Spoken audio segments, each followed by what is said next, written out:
UPSC నిర్వహించిన civil services mains పరీక్షా ఫలితాలు విడుదలయ్యాయి. దేశవ్యాప్తంగా మొత్తం 7,736 మంది అభ్యర్థులు ఇంటర్వ్యూకు ఎంపికయ్యారు.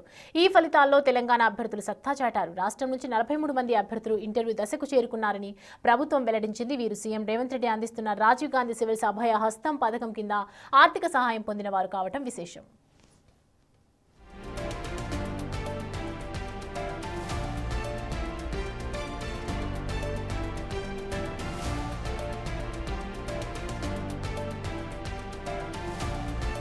ఈ ఏడాది 202 మందికి ప్రభుత్వం ఆర్థిక సహాయం అందించగా వారిలో 43 మంది ఇంటర్వ్యూ దశకు చేరారని అధికారులు తెలిపారు.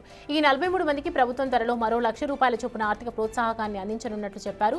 వీరికి మాక్ ఇంటర్వ్యూలు ఏర్పాటు చేసి ఇంటర్వ్యూల సమయంలో ఢిల్లీలో ఉచిత వసతి కల్పించనున్నట్లు అధికారులు తెలిపారు.